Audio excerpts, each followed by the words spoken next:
First of all, hello everyone. I had the privilege to chair the jury for all three awards. And let me tell you, the jury had a very difficult time because this year we had so many nominations, so wonderful, so high level, with great contribution to our fields. So that's why, um, whatever the reason you are here, you well deserve to be here. And thank you so humbly and so nicely accepting the award. Your contribution to the community, to our practice is well appreciated. And the jury is made up of the previous year's nominees or the award winners, some council members, so pretty high level, and those people who can claim to know, what they're talking about. And I had the privilege to chair those juries, and I'm so glad that you are all the winners. The winner is kind of maybe a misleading word, but you should definitely enjoy because somebody out there is really, really appreciating your work. And somebody out there are already those people who have already contributed a lot to the community. So that's why it's a nice bunch of people to come together. So this is the way I see it. Um, so I'm not going to mimic or behave like, but at the same time, I also feel that this is the time to celebrate, and this is the time to give the floor to you so that you can explain what makes you or your contributions unique. I'm happy to welcome everyone. So this is your night, your evening, and your show to tell us who you are, what you did, and how we make up to be here tonight. So we start the evening, the ceremony, with Grant Thornton in the area of coaching award. Hello, I'm Harriet Connolly. I handle the logistics and participant journey for our coaching programs. I'm sharing this presentation with Olivia Gadd, one of our facilitators and chief storytellers. First of all, let me tell you a bit about Grant Thornton. Grant Thornton is one of the world's leading organization of independent assurance, tax and advisory firms. Over 56,000 people across 140 countries are part of the Grant Thornton Global Network. We are here from Grant Thornton International, who manages the network to provide best practice programs. As part of the role of developing the whole network, we took the work of several firms to create 2 new coaching programs, one for people managers and one for leaders. For all people managers and all levels, we have a blended program of e-learning, live sessions and peer-to-peer practice that is delivered in-country in 4 to 6 weeks. Our partner and leadership level program is a 1-year practitioner program, which we originally ran face-to-face, but since last year it's been totally virtual. This has allowed us to expand our reach and offer more cohorts. 58 countries have now been involved in the program, including 10 CEOs. I'll shortly show you a quote from one of our CEOs, Kamal Shah, who has been through the program. Thanks, Harriet. So yes, Kamal, CEO of Kenya, a great proponent of coaching and a real leader. So I hope you've had a chance to read that now. So Grant Thornton's view of leadership is that a transformational leader will create the environment for our people to thrive, which will create an exceptional experience for clients. And it is absolutely central to our global network strategy that leaders have a global mindset and are focused on psychological safety and inclusion for all of their people to give dignity, support and leadership. So for us, it's been really important that we've had a leadership program. As Harriet said, we've had 10 CEOs go through it, as well as a number of other leaders. And it's been really fantastic to work with EMCC to have this as an accredited program. So they, the people who go through it have an EQA for practitioner level. So the programs are accredited, and then everyone who goes through it has the opportunity to be fast tracked through their individual accreditation. So our dream is that we have a full cohort of partners and leaders who really lean on coaching for their people leadership and also for their client leadership. And then for our managers, we've so far had about 6 sessions go through of about 30 people each. So we have 180 managers, as well as, gosh, at the end of this year, there'll be 240 leaders, all with coaching skills, learning to coach and how to be coached so that our coaching culture can survive and thrive. So, like I said, EMCC has been fantastically supportive of us on our journey so that we now train, coach, supervise and assess our people through our programs to give them that full EMCC accreditation and experience, which for us is so important to professionalise what we do. What I would like to say is it's a shame that our colleague Lucy Dakin, who's the head of the programme, couldn't be with us at this particular meeting to receive the award. She's been the inspiration and the lead behind all of this for us, and also to our leaders, Kim Schmidt amongst others, who have been great proponents of coaching and our programme. So thank you very much to EMCC, to the judges and to everyone who's been involved in the awards. Thank you. And I should say on our behalf, it's been also a pleasure working with you with such a high impact program. So congratulations. So going forward, we move on. I'd like to invite now Joanne from In Good Company to deliver your speech. Thank you very much. I'm really honoured and privileged to be here receiving this award for the coaching work that I've done. I've been coaching as a professional coach now for 10 years with my business In Good Company.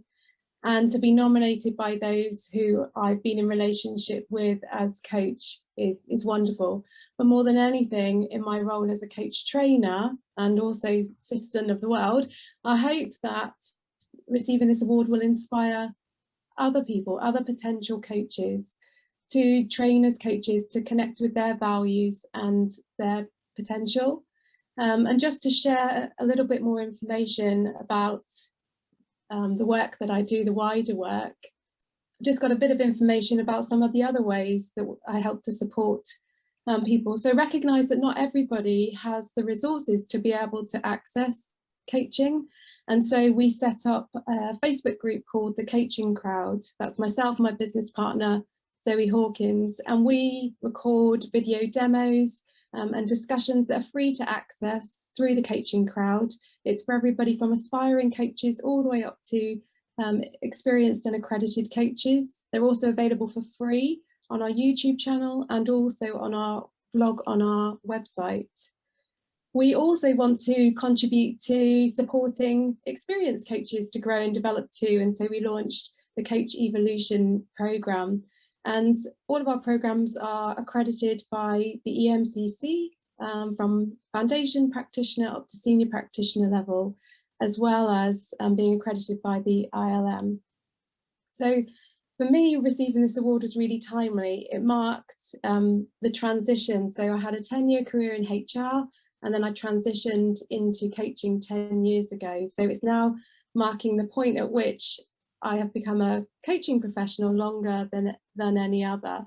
So I also hope that receiving this award will inspire those thinking about transitioning and wondering, is being a coach something that I can do? So I'm still on a mission to train as many people as possible in coaching skills across the world. And that's in the hope that we can nurture more compassionate and courageous leaders, not only for today, but also for tomorrow.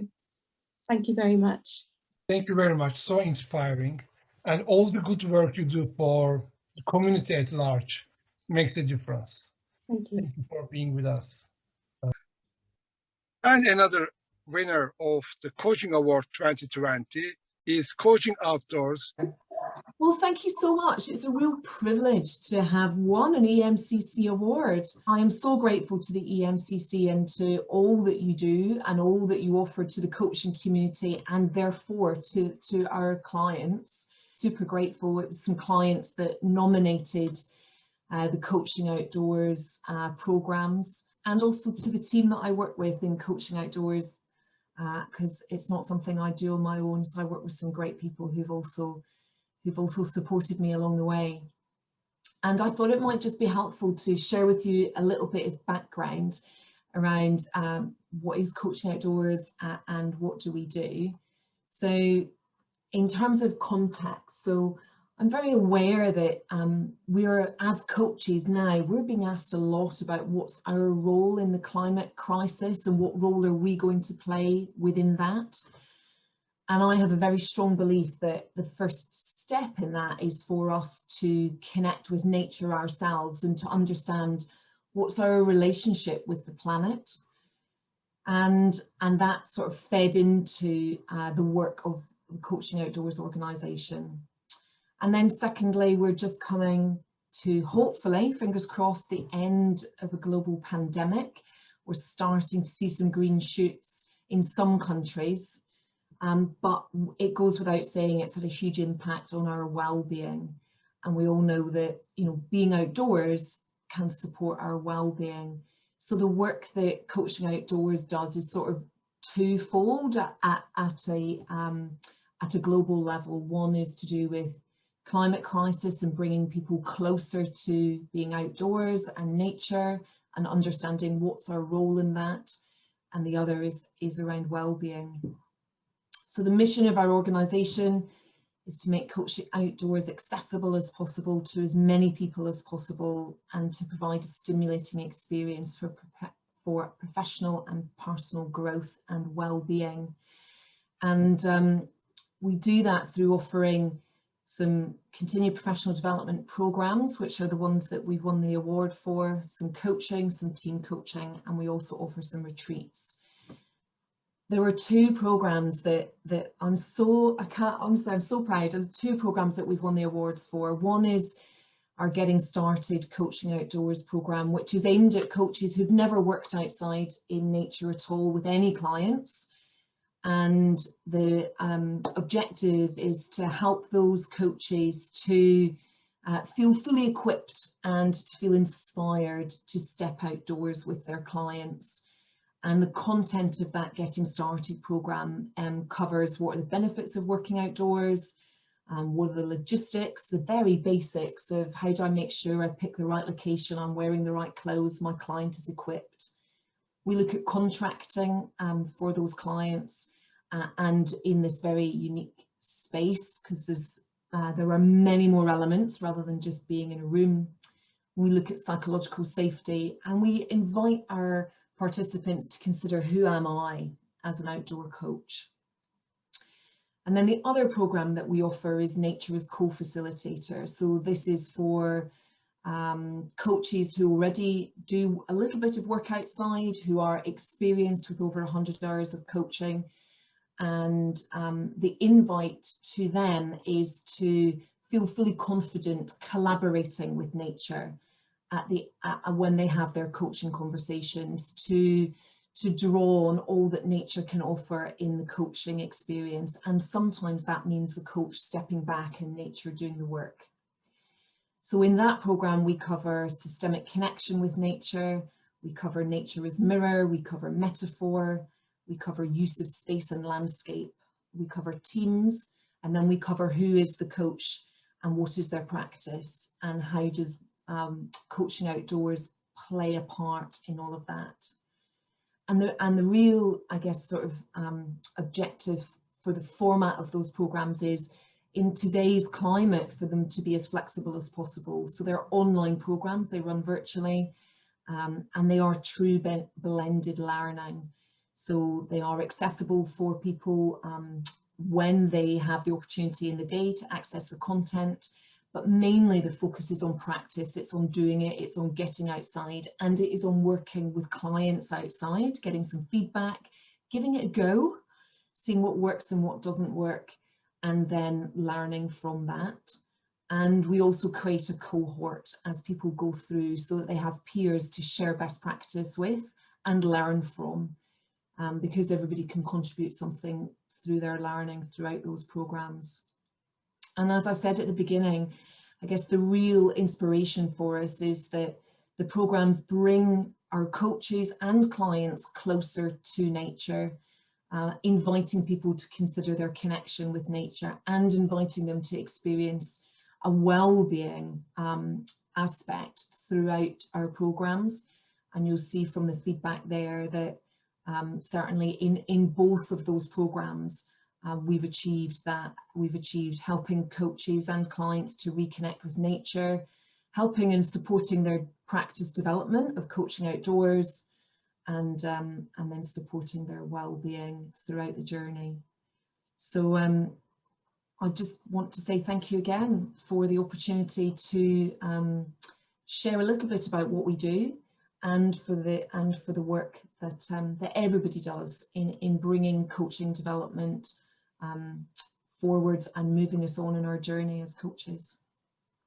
Now, please allow me to invite another winner of EMCC Global 2020 Coaching Award, Ekta Dainkar.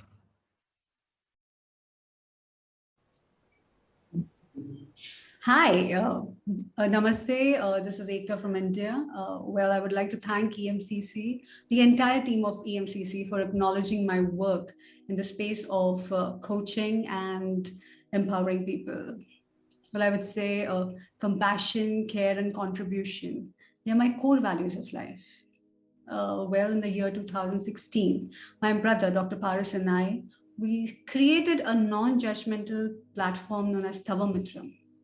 So Tavamitram aims at conducting free group coaching sessions at no cost. It is a non-profit association that aims at raising mental health awareness across the globe. Yes, we are in pandemic. These are tough times, and we all need each other. Locally and globally, we all need to come forward to support each other. And what best could be? Coaching is such a noble profession. It aims at empowering lives. It aims at transforming people within. So we at Tavamitram, we have come up with a knowledge-based program, which is known as My Mental Health, My Priority. Let me tell you more about this program. Well, this program is offered at no cost. You heard it right. It's absolutely free certification program. And let us understand what is covered in this program. It is a combination of 12 powerful, power-packed videos that tells us about our life, that tells us about our thought patterns. It tells us about how our beliefs formed. So, it is all about self-care. It is all about self-accountability. So you would get to know a lot about yourself once you complete this program. And after completion of this entire 12 video series, you would be rewarded a completion certificate from Tavamitram. Quickly to share, we have reached roughly 7,000 plus people across the globe. And the idea is to reach more and more people. Let more and more people get empowered within. You could also opt for this free certification program, and you can share it with anyone and everyone around you. You could also join us, as a Global Mitra volunteer, if you really want to help us and help this platform to get larger and bigger. So you can join us as a Global Mitra volunteer. Mental health is no more a stigma. Let's create a conducive and inclusive environment, which is full of compassion, which is full of non-judgmental attitude, full of care and unconditional positive regards for one another. I wouldn't promise, but yes, we are further planning to, this particular course, My Mental Health, My Priority, in multiple language. So help us spread this idea of, creating this platform and making this platform as bigger as possible. To know more about us, you can visit our website, that is www.tavamitram.org. I repeat, www.tavamitram.org. mitram.org for more details. So I'm about to close my conversation. I would say unity is strength and mental health is the need of the hour. We all together can make a difference. So namaste and thank you so much for your patience for listening. Thank you so much. Now I'd like to invite another winner of Coaching Award, Susanna Fernandez-Casla. It's a huge honor for me to receive the EMCC Global Coaching Award 2020. Receiving this award in 2020 has very special meaning for me. During the last 2 decades, my team and I worked all around the world, supporting leaders, managers, and teams in more than 20 countries. And in every project, in every intervention that we designed, we tried to transmit the importance of the balance between mind, body, and emotions, the balance between what we think, what we do, and what we feel. In 2020, we witnessed more than ever, more than expected, the relevance of this balance in order to build well-being and to keep the physical and mental health. We designed specific programs, coaching and mentoring interventions to support those professionals in the front line of the emergency. Doctors, nurses, medical teams, administrative teams at hospitals, supporting them in dealing with this stressful context, especially in this situation where the professional and the personal life boundaries were vanished. We also designed specific tools and programs to support those professionals in the front line of their businesses, not only in the private corporate sector, but also supporting leaders in the non-profit sector. Leaders who were leading their teams towards uncertainty, taking difficult decisions, and taking care of their people. And we also opened a line, which is still open, to support from the psycho-emotional point of view to those individuals and relatives who were suffering the effects, the consequences of COVID. So now I guess that you understand me why this award is so important, has this meaning for me. To be honest, I don't feel this award just for an individual award for my contribution, for my personal work done during the last 20 years, or for my team, or an award for the organization that I lead, which is coaching. I want to share this award with all of you, with all the professionals, coaches, and mentors who are trying to give their best, our best, every day to help others, to support the growth. Thank you very much, EMCC, for this award, but especially for the commitment, for the promotion of this beautiful profession, which is also so useful for all of us, for the entire society.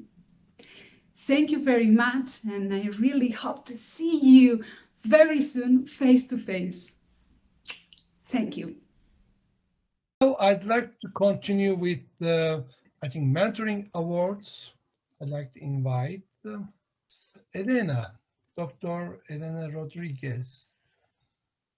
Thank you so much. I'm really honored to be here, and I'm very thankful to the EMCC Global Association for this mentorship award.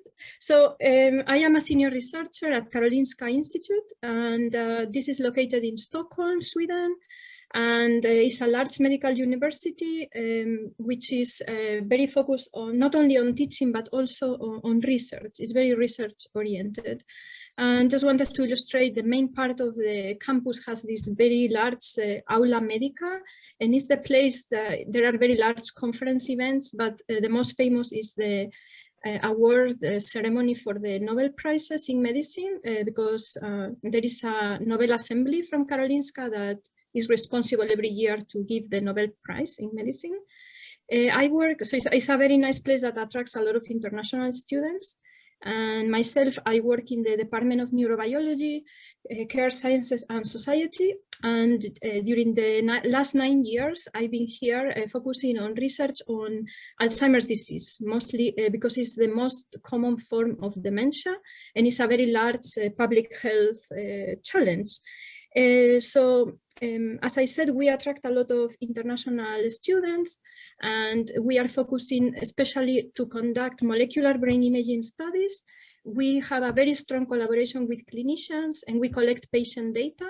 So we collect cognitive data, we collect PET imaging, also samples from the spinal cord. And more recently, there are many big advances in collecting data from blood, with possibility to develop novel diagnostic tests from the blood, which are very promising.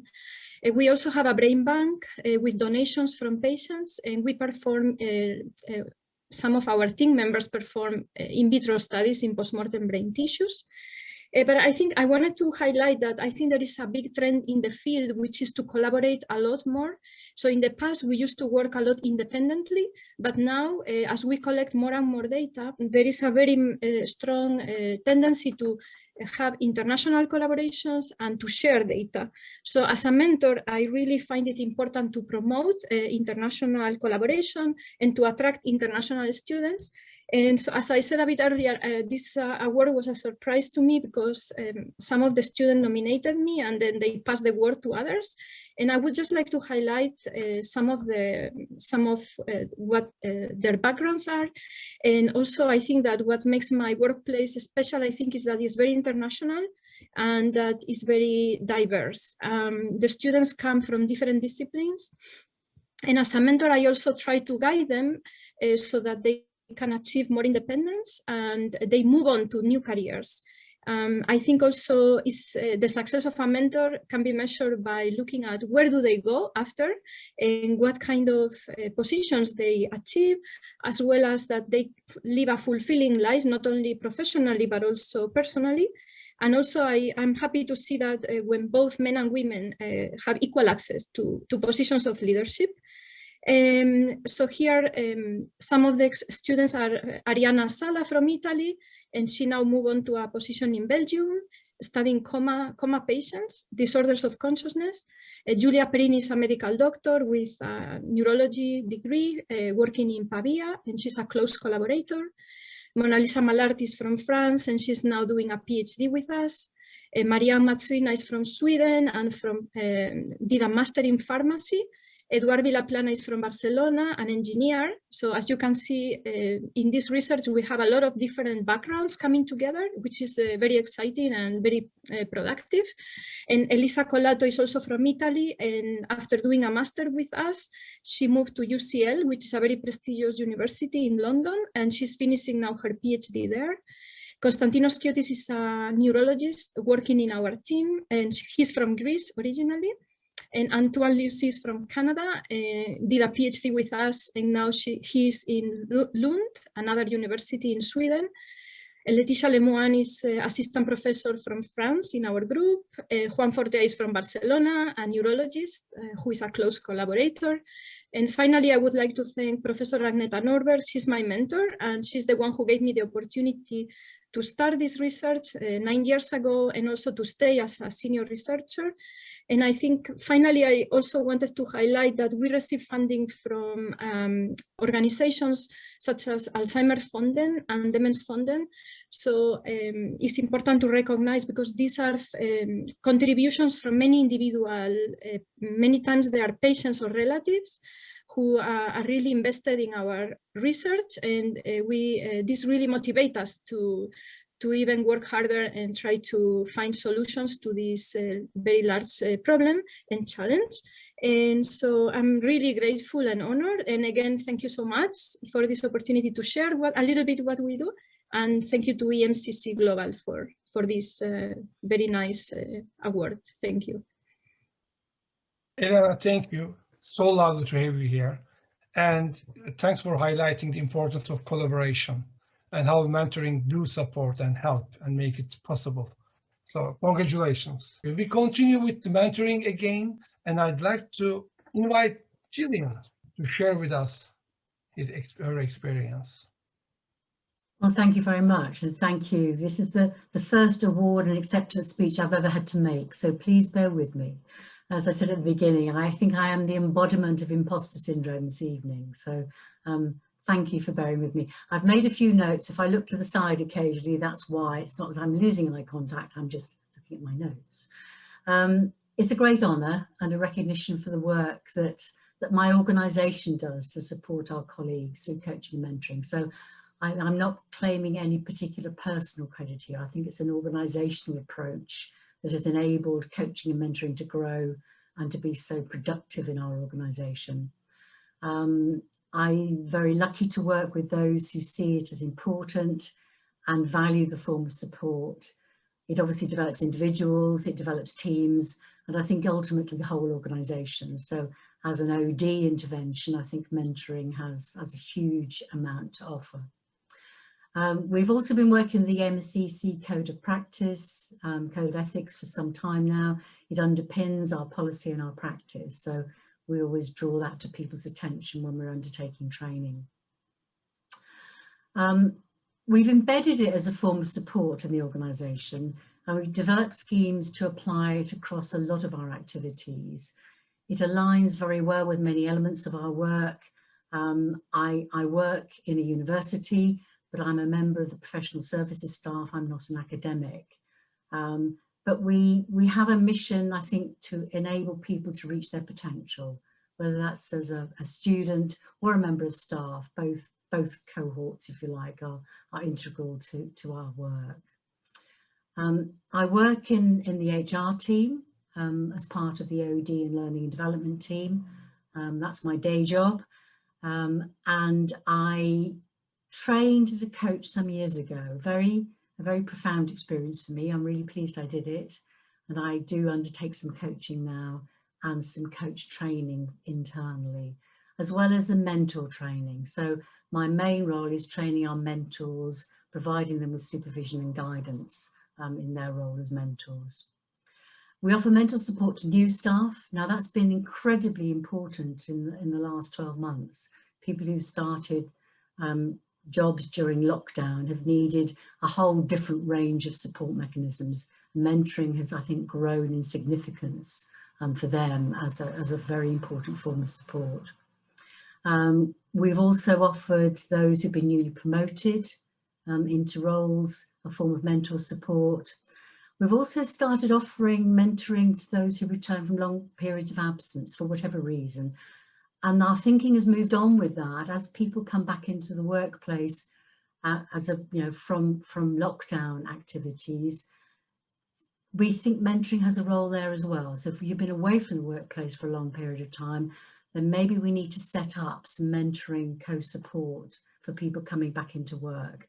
We think that could be a very powerful intervention to help people.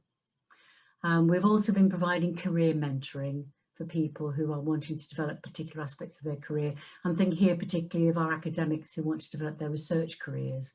Buddying them up with more experienced researchers has been a very, I think, important experience for them, for both the experienced mentors and the mentees themselves.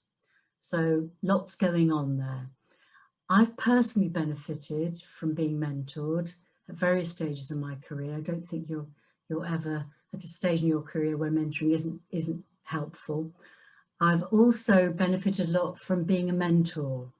That's been very important for me to, I suppose, see both sides of the relationship, a bit like supervision in a way. So being mentored and mentoring at the same time. And I think it's been a privilege to be able to support people as a mentor. Been very grateful for that. I've also thought about mentoring in other aspects of my life. I work quite a lot for my professional body, the CIPD, and we're running mentoring schemes to help people develop their careers in HR. Again, a very important development where we can support the profession to grow and to improve. practice. Also, as a college governor, I work as a volunteer governor, and that's another area where mentoring is becoming more important. New governors being appointed to the college governing body, providing them with support. So lots of different ways in which mentoring, I think, can have quite an important support mechanism for people in all sorts of different ways. So just a few examples of the practical ways in which we're using mentoring in the organisations I work in. It's it's great to be here this evening. Thank you very much for giving me the opportunity. And I will certainly continue the work I do with mentoring, because I do fully believe in its value for developing people. Thank you very much. Jill, thanks for all these very inspiring words, not only for your success, your contribution, and I'm sure everything you said will be a great inspiration for all others in the practice. The winner of Mentoring Award, one of the institutionalized solutions in the mentoring area, comes from Société Générale. Thank you, everybody, for having me here. It's a great honor to receive such a award on behalf of my organization. I think it's one of the greatest achievements that we've managed to achieve in these 10 years since this organization exists on the local market. And I think it's a strong statement in terms of what developing the human capital represents to us. It took us some time to reach this level, and a lot of efforts have been made by all the parties involved in this initiative. We did not expect to be the winners of this prestigious award. We've done this initiative because we felt it was the right time to do so for our organization, and that we've managed to cross that border, if I may say that, in human capital development. In brief, our initiative was supported by the board of directors. Actually, they were the mentors in the program, and through their 100 years cumulated experience, even more than that, we've onboarded our strong talents from the organization in order to help them develop in a pragmatical way their core competencies and skills that are really helpful for themselves and also for the business. This initiative started on a really positive note from the perspective that all the mentors in the program, they have recognized what having a mentor means, and such opportunity brings about in organizational structure and organizational change process. So from this perspective, I think I had quite an easy mission to influence their decision in onboarding in this project. Secondly, our mentees also, they look forward and they anticipated this positive impact that the program had on themselves, because you don't have very often the opportunity to go through a learning experience together with your CEO or with your chief operational officer or with HR director and so on and so forth. So in this respect, the program went on by itself. We've benefited from the, let's say, a digital aid that we used in the program in order to give a complete freedom for the mentor and mentees to manage their relationship in terms of organizing feedbacks, exchanges, notes at the end of the meetings, drafting outcomes, so on and so forth. So in this respect, it was a, how can I say, rather a 360 solution with benefit from the digital aid, from the concept internally, and from the input in both mentors and mentees. We, or at least I personally, expected that this would be a challenging process, because it was the first time when we implemented such an initiative within our organization. But actually, as I said, I've benefited from a lot of involvement from the leadership team that went through the process seamlessly, and the outcomes of this initiative were quite positive. My personal ambition in regards to this project was to not only start a mentoring initiative locally, but to influence or initiate the movement of mentoring initiative across our businesses and our geographies. As a follow-up or as a second positive effect of this initiative, it managed to spawn 2 additional mentoring programs, one which is dedicated to young talents, meaning that the mentees that were part of the Odyssey program, now they are the mentors in the Odin program, which is a follow-up for our young talents. Secondly is an initiative that started across geographies in one of our countries in India for again young talents.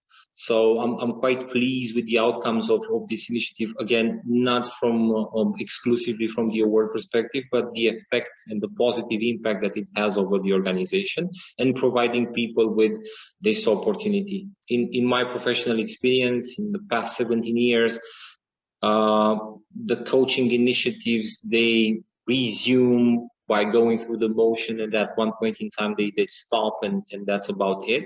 This initiative, from my perspective, it had a ripple effect across the organization and somehow boosted confidence that such programs are worth the investment. Secondly, the payoff is in both immediate effects on the job and also on the motivation. Thank you, Flora. An excellent implementation of mentoring at large in an organizational setting. And now it's time to invite another winner of EMC 2020 Mentoring Award. From Red Business Market, Jose Gomez Baruchia, the floor is yours.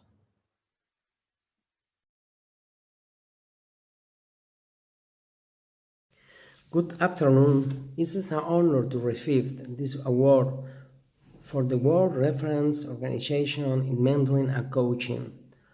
For the Business Market Network, this award is very important for the work we have been doing in promoting business and development and innovation. For all that, thank you very much. Buenas tardes, es un honor recibir este premio de una organización de referencia mundial en el ámbito del mentoring y el coaching. Para Red Business Market, este premio es muy importante por el trabajo que venimos desarrollando en la promoción del desarrollo empresarial y de la innovación. Por todo ello, muchísimas gracias. Es un honor. And going forward, I'd like to move forward to the Supervision Awards. Because at the end of the day, in order to really professionalize our practice, we do believe in continuous professional development, and one of the best ways to achieve it is supervision. And I'd like to first welcome Tom on stage to share with us your view, experience, and opinion and feelings, Tom. Thank you, Riza. And thank you, EMCC, for this award. In the summer of 2010, I'd been coaching for about 10 years and supervising coaches for about 4 years. And I was partway through a training course in supervision when I contacted EMCC to ask whether there was any work taking place regarding accreditation for coaching supervisors. The answer came back, nope, but let's create a group to look at this. Shortly afterwards, the task force was set up, led by Lise Lewis, and we began the process of developing standards in relation to the supervision of coaches and mentors. Our first major achievement was the pilot ESQA process, accrediting supervision training. A couple of years later, I took over from Lise and led the EMCC work group responsible for developing the ESQA, reviewing the results of the pilot and finalizing the documentation for this award. We also went on to develop the first and second versions of the EMCC Supervision Competence Framework. This was an iterative process based on extensive practitioner feedback and survey results collected from about 20 countries. I do recommend that anyone who is not familiar with this take some time to review it. Whilst the document is described as a competence framework, Really, it's just a good guide that describes the things a supervisor does. Our work has also included developing supervision guidelines, supporting individual applicants to understand and go through the ESIA accreditation process, and we support organisations with inquiries relating to the ESQA. Whilst in theory this work involves giving, I feel like I've taken just as much. I've developed a much deeper awareness of quality standards in general relating to coaching, mentoring, supervision, and organisational consultancy as a whole. I've come to understand what we mean in real life by the professionalisation of the industry. I'm continually learning just by working alongside people who are far more competent than me. The EMCC Supervision Group is looking to the future and will need the support of more volunteers. If you have an ESIA and extensive experience as a supervisor, please do get in touch, as we are keen to make progress with the next chapter of our story. And you can contact me via my EMCC email address, which is tom.batty@emccglobal.org. Thank you. Tom, so humble, but I should reiterate the importance of all the hard work you did for our community. So a well-deserved award, and thank you for being with us tonight. Let me now invite Professor Peter Hawkins. Peter has been an inspiration for most of us, and I'm so grateful for the jury, for the nomination panel, to bring his name forward. And having you here, Peter, with us is a privilege. Your contribution, of course, dates maybe back before our time, but here you are. We recognize your contribution to our community, to our practice, to our profession. So looking forward to hearing your comments. Thank you so much, Ritsa, and it's an honor to be with so many important people who are being recognized today. As you know, Ritsa, from our time running a training in Turkey on coach supervision, this has been a very long journey, and one that probably predates EMCC, because my involvement with supervision goes back over 40 years. But one in which EMCC has played a role at several important stages on that journey. So I'm just going to share a few slides just to mention a bit about that. We first ran the training in 2003, partly in response to a number of organizations who came to us and said, look, it's really important that coaches have supervision. And we said, yes, absolutely, we agree. And they said, and we think they need to have supervision from coach supervisors, not just from psychotherapists or psychologists. He said, yeah, absolutely. He said, the only problem is there aren't any. So we got very involved in response to a number of coach bodies at that stage, and ended up running through Bath Consultancy Group and the Centre for Supervision, Training and Development, trainings in over 20 plus countries, and with over 600 experienced coaches. And we're very supported by the EMCC in being one of the first that they accredited in the first group of coach supervision trainings. As part of that, I was pulled in to support Oxford Brookes starting their first supervision training, Ashridge theirs, Henley, working with Lily, who's online, to support her and Damon Goldfarb with the American Supervision Network, and Eve Turner supporting her with the Global Supervisor Network, which now has, I think, 250 members worldwide, including a number of people online. And then it became important to look at the research in this area. So in 2006, with Gil Schwenk, supported by the UK CIPD organization, we did the first global research on the state of supervision. And then felt very, very inspired by the fact that when we went back with Eve Turner in 2015, to do the research again with support from EMCC, among other coaching bodies, there was an enormous shift between those 2 years in how much coach supervision was happening around the world. And also, it's great to see increasing number of people doing doctorates and some real research. But what's still needed is research. I hope EMCC will kind of encourage this, which looks at not just the benefit for the supervisee from research, but the benefit for the clients and their organizations from the supervision the coaches receive. A lot of that research I've written up supervision appears in nearly all these books. There are chapters on supervision, but these two books, the one that I first wrote with Robin Choet in 1989, it's now in its 5th edition with Aisling McMahon from Dublin has taken over as the co-author. And then the book I did, first one in 2006 with Nick Smith, and then the second one in 2013, which is particularly on coach supervision, covers a lot of the research and the development and the history. But all these books have something where they talk about at least one chapter on supervision. So we've been beating the drum in a number of places. And last week, it was very inspiring. We had the first team coach supervision for experienced team coaches and experienced supervisors, bringing them together to look at how do we develop the whole area of team coach supervision, which requires particular new approaches. And as I gradually get closer to retirement, what I'm doing now is trying to support people who are leading this field more actively.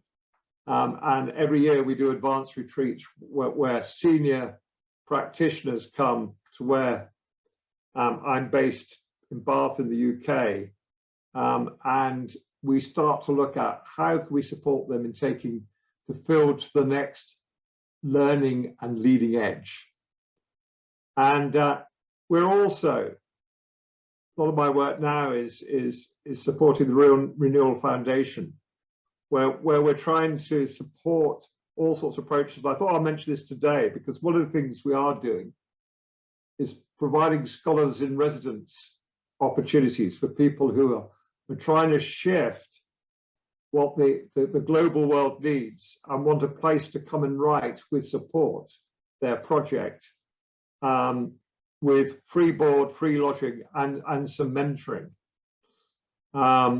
As well as we have been involved in supporting pro bono supervision for places in the world like the Ethical Coach Program in Ethiopia, and the ICF that Lily Sato, who's also online, was involved in, taking supervision of pro bono coaching, working with refugee agencies.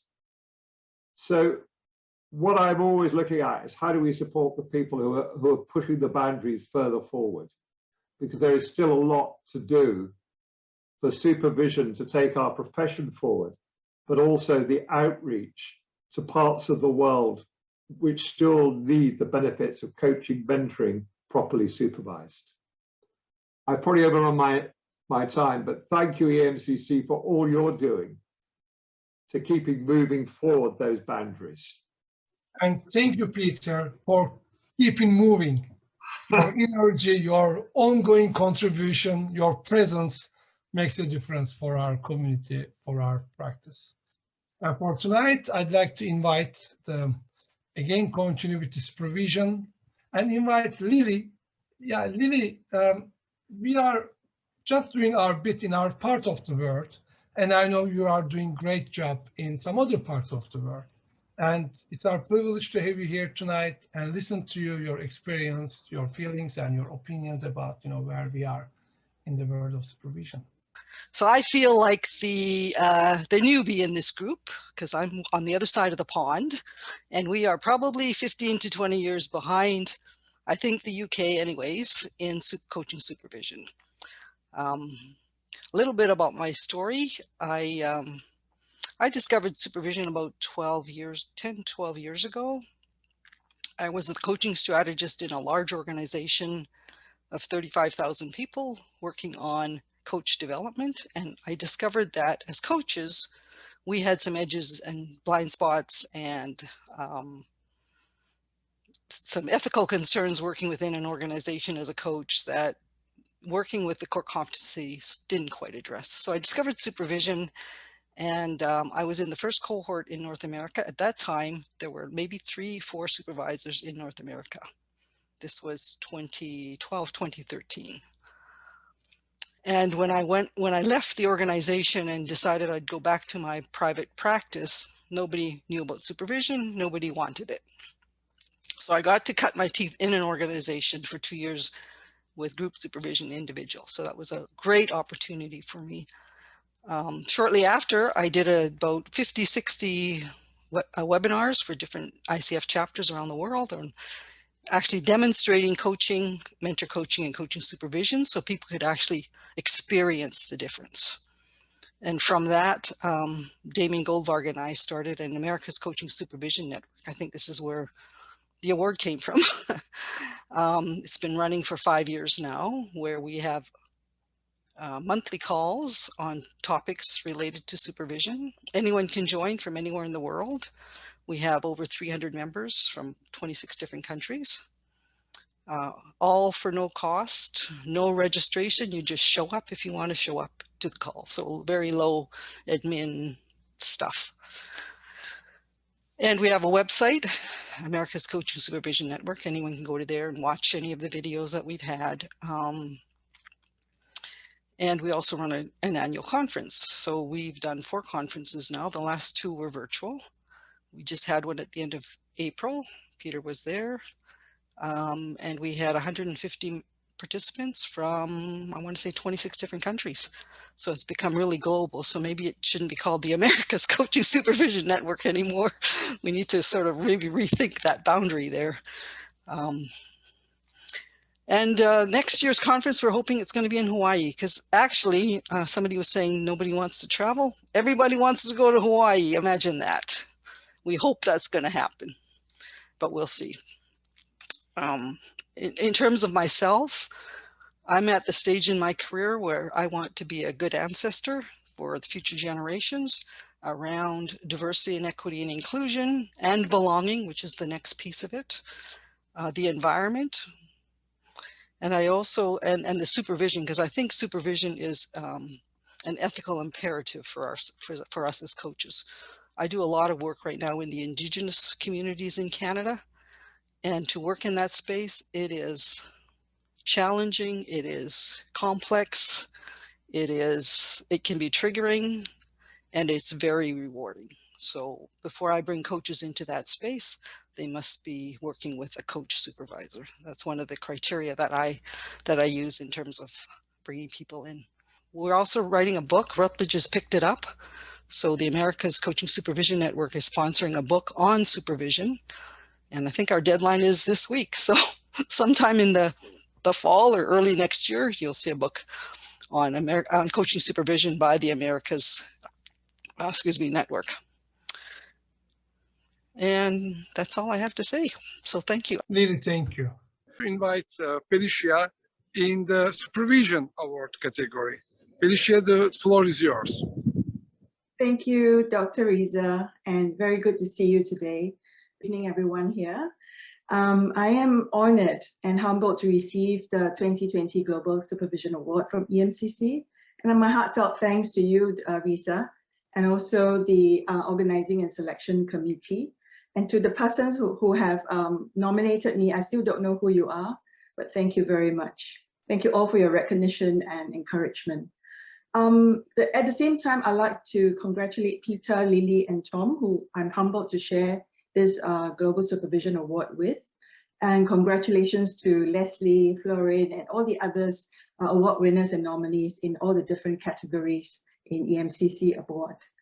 Our profession really of coaching, mentoring, and supervision is thriving because of all of you who is doing very conscious work and work with a lot of care for our clients and the people that you are supporting. So thank you all very much. And you know, of course, all of us, the whole industry out there our whole profession out there is doing the work every day. And we are the lucky few who gets recognized and celebrated here at this opportunity. So congratulations, in fact, to all of us in this profession.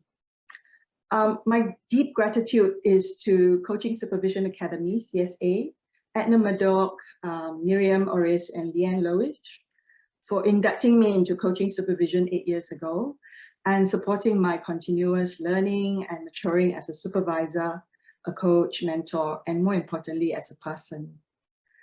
Supervision is relatively less understood in Asia Pacific. And for the last 6 years, I found every opportunity to share, promote, develop supervisors in my region. So I'm a faculty, I stayed on and become a faculty with CSA. And so we are welcoming, whoever who wants to learn more about supervision and be able to supervise in a more, with a guidance or framework to come join us and really discover the joy of supervision. And so, for the last 6 years, I've found every opportunity to share, to promote, to develop. And alongside, let me share a personal story. Alongside this period of time, actually, I was nursing and caring for my late stepfather who has passed on from terminal stage cancer, and my mother who was recovering from a massive heart attack. So why I'm sharing this personal story is because a lot of us are coaches and mentors, we're still human beings. We have a life that we're living, and we have to be professional when we are at work. So supervision is really that nice place and safe place for us to come back to ourselves and really just, bring together the bits of ourselves, our personal life, our professional life, so that we can be our best self when we're servicing our clients. So with that, I also want to thank my daughter, who is always there to cheer me up and perk me up, thanks to her love and perkiness. Her accompaniment brought me through very hard times. And apart from the people that I've mentioned, I like to thank all the clients in my 16 years of coaching, 9 years of supervision, participants of all the training programs that I've led, colleagues and friends who've supported my work and journey. I just want to say thank you all for the trust all these years, and thank you for cheering me on, even sometimes when I don't know where I'm heading, quite frankly. So thank you all for that. And this award has also provided a strong nudge for me to continue to advocate strongly for supervision, a reflective practice in a safe environment, to contemplate, to continuously learn and allow brilliance, in the practitioner to unfold and bring positive impact. I'm going to say something in Chinese, which is 人之初性本善, which translates roughly to, we are all born good. And in supervision is really helping ourselves, the practitioners, our clients, to find back the goodness in themselves and to just, represent the part of the goodness back into the society today. So that's why supervision touches my heart, and I'm so passionate about it. Even though there's still a lot of work to do in Asia Pacific to talk about supervision and to encourage people to come to supervision. So it's a professional commitment to support ourselves to flourish as a coach and mentor and bring our best self to work.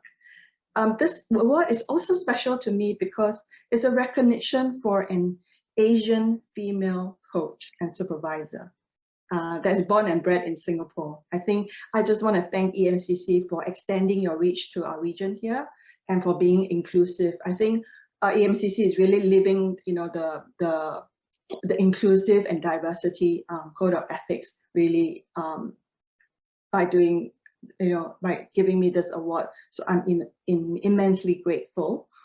And I hope to see, I hope to continue to give my voice in this system, of course, limited to my little understanding and experience of this life, into the coaching profession.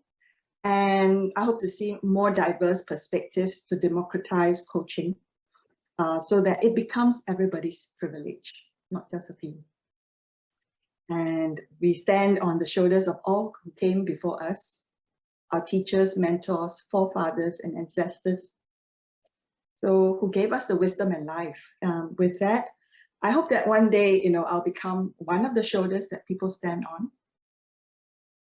And, when they come to the next award, they don't have to remember who I am, but they know that there was a strong shoulder that they have stood on.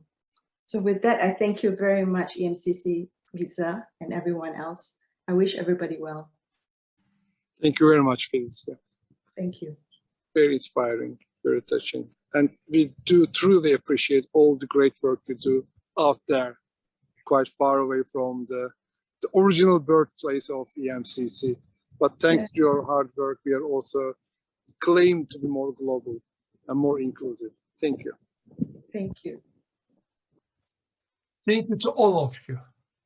You know, being a good ancestor is something that will be left with me from tonight. And all we do, isn't it, a part of the same game to make the world a better place. It sounds a bit like, oh, like the pigeon contest, whatever, but it's reality, isn't it? So we, at the end of the day, we have our own way of contributing. And I'm feeling so privileged, so nice, such a good, warm feeling to be surrounded with people like you. And on behalf of our community, please allow me to extend the whole gratitude, great thank you from our community for all the work you do. Not only for us, but for the planet, for the future generations, for all of us. So thank you, grateful.